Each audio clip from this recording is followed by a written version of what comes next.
Merci de nous préférer sur Bénin Business 24. Bonjour à tous, le sommaire. Aujourd'hui, 14 juin 2020, l'Organisation mondiale de la santé et tous les pays du monde célèbrent la journée du donneur du sang. Une journée censée mettre l'accent sur la contribution qu'un donneur individuel peut apporter pour améliorer la santé.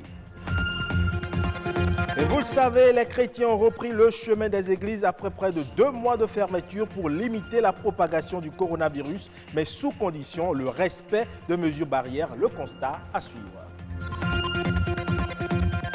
Enfin, on parle de la diversité culturelle qui est un outil indispensable pour le dialogue et le développement.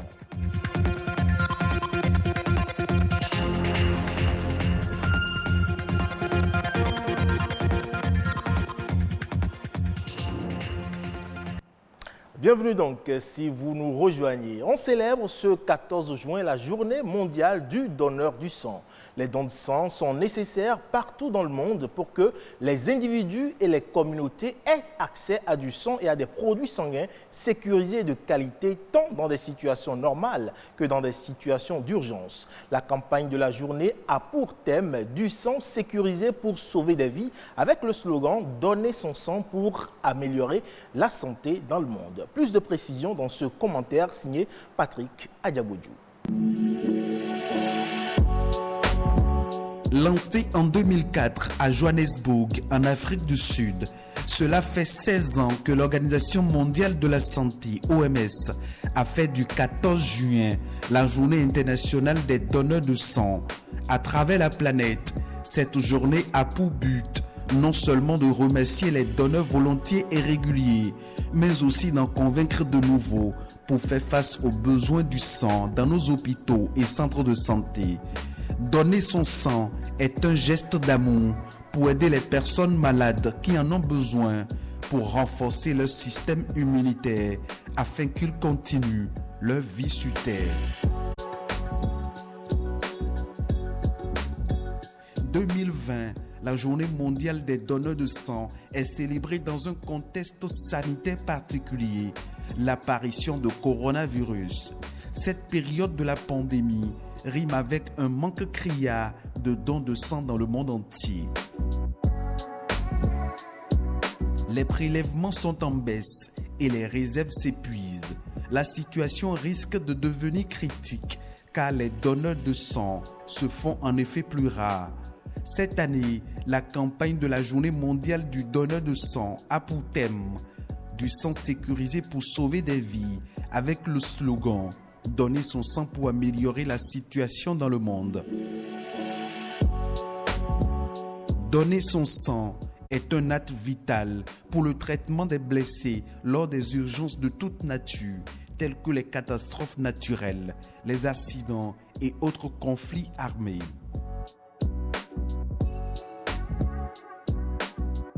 La période de coronavirus ne saurait être un handicap pour sauver des vies humaines.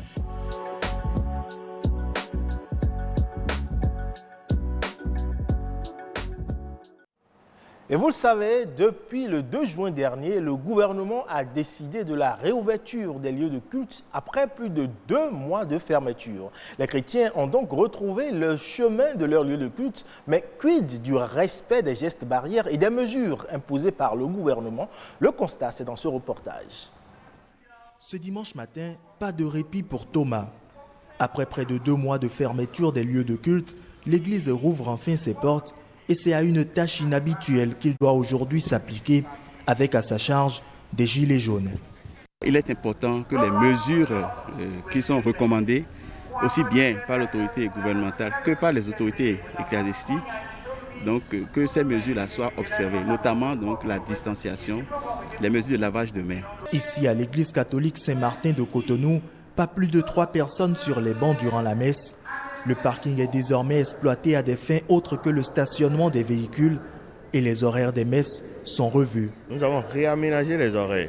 Nous réorganisons pour que entre les différentes messes, qu'il y ait d'espace pour permettre aux uns de partir et aux autres assez de temps pour l'autre de venir, pour qu'il n'y ait pas trop de proximité entre les rencontres. Pendant qu'une messe est en cours, voilà à quoi ressemble la devanture de l'église. Contre mauvaise fortune, les fidèles font bon cœur. Ils attendent patiemment leur tour. On n'a pas le choix. C'est une joie pour moi. C'est une bonne organisation. Si on devait nous laisser faire comme on a l'habitude de faire, tout le monde se mélange, alors la maladie va se répandre rapidement. Pourtant, quand la porte s'ouvre, plus de place pour quelque distanciation que ce soit. Dans les églises évangéliques, les habitudes changent également. On a imposé à tout le monde, comme l'État a dit, chacun doit utiliser cache-nez. Nous avons multiplié le nombre de cultes.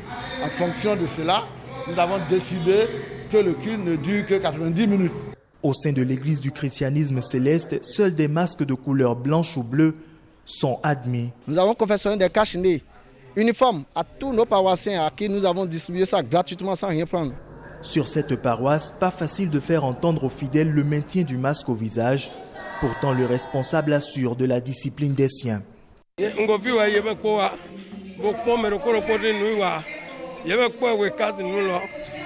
Désinfecter régulièrement les lieux de culte est l'une des conditions exigées par le gouvernement.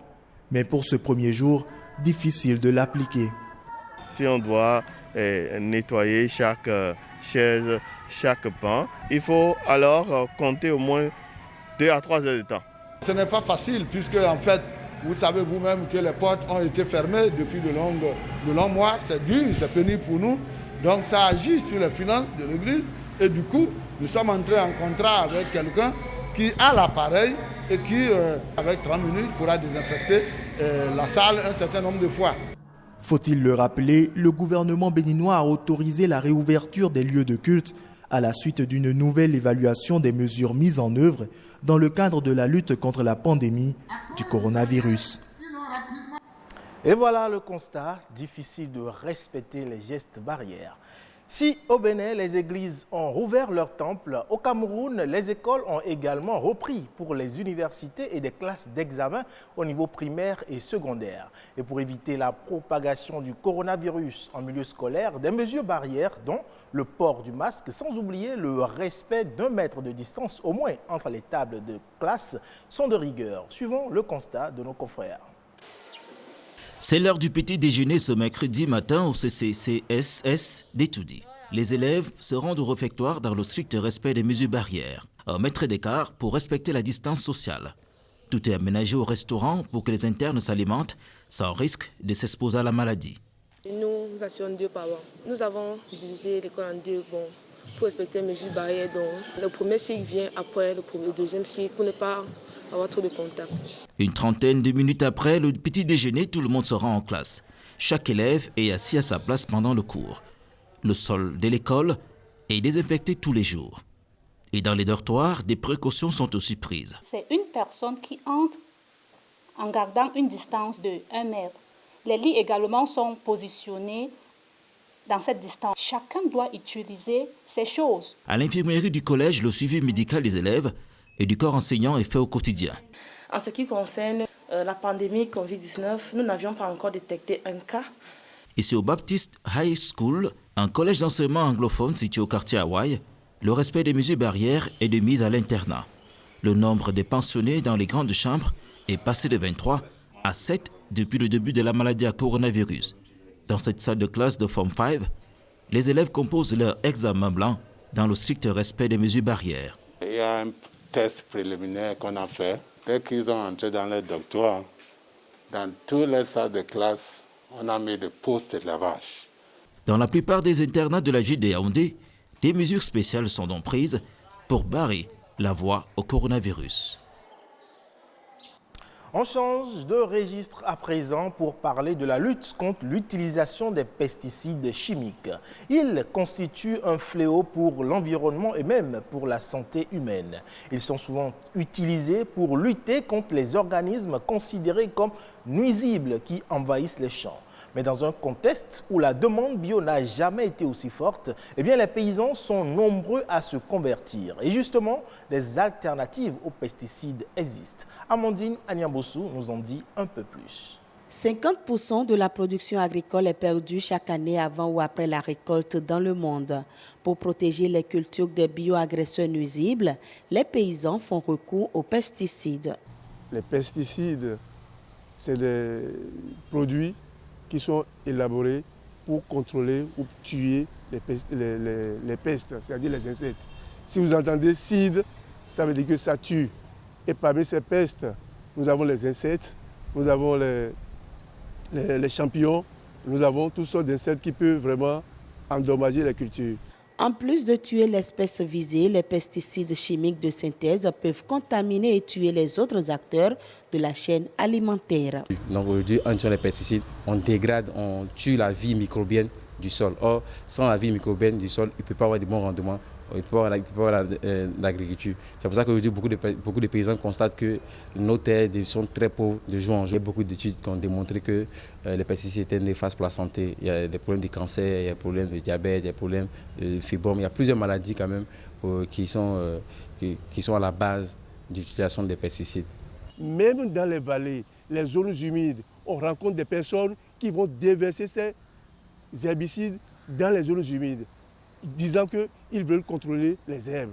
C'est une aberration totale. Vous voulez planter sur un terrain et le terrain est déjà contaminé par les herbicides. Qu'est-ce que vous voulez récolter pour l'homme? Sans une terre en bonne santé, on ne peut pas avoir des récoltes qui vont servir à la nutrition ou à l'alimentation humaine. Même à l'alimentation animale, ce n'est pas possible. Pour changer la donne, des solutions existent et se multiplient afin de réduire l'usage des pesticides chimiques de synthèse. Nous avons l'huile de Nîmes, nous avons les feuilles de Nîmes, nous avons les graines de Nîmes.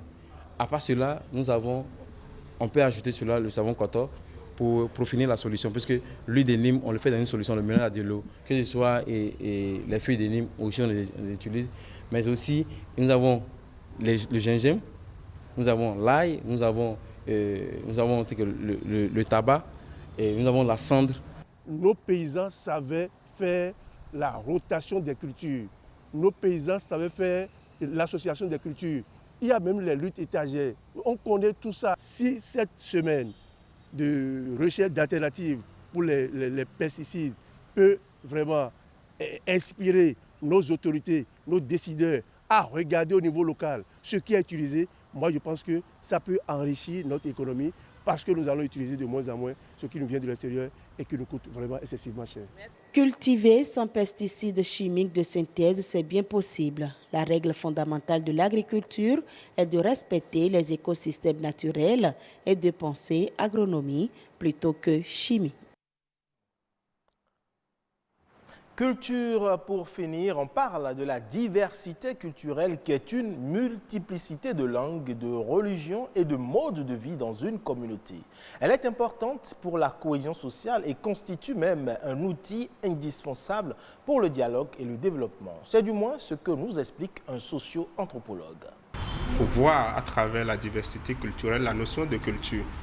La notion de culture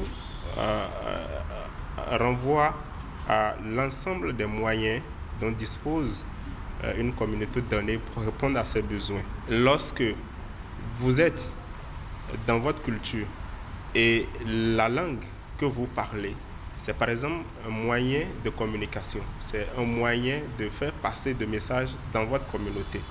La culture ne renvoie pas qu'à la langue. La culture, c'est aussi la religion. La culture, c'est également les arts. Et de ce point de vue, on peut passer par exemple par la langue pour régler un différend qui naît au sein des membres d'une communauté. On peut passer par peut-être les arts pour régler peut-être les différends qui sont nés au sein d'une communauté. On peut passer également par la religion pour régler effectivement également un différend qui naît, un conflit qui naît au sein d'une communauté. Elle est un outil de développement en ce sens aussi que quand vous prenez les différentes cultures que nous avons au Bénin par exemple, nous pouvons à travers ces cultures-là produire de belles œuvres afin de pouvoir vendre ces œuvres-là à ceux-là qui ne sont pas de notre pays, à ceux-là qui veulent voir quelque chose de nouveau. Quand vous prenez les arts par exemple, nous pouvons passer par ces arts-là pour vendre des choses que les autres n'ont pas et que nous pouvons faire valoriser. Que chacun mette en valeur sa culture, c'est d'abord de savoir que ce que j'ai, là où je suis né, la communauté à laquelle j'appartiens, cette communauté-là est riche et que je peux faire tout ce que je veux dans ma communauté, à travers ma communauté. Et c'est sur cette note de diversité culturelle que prend fin ce 12h45. Merci pour votre aimable attention. Retrouvez ce journal sur le site de l'ORTB, www.ortb.bj.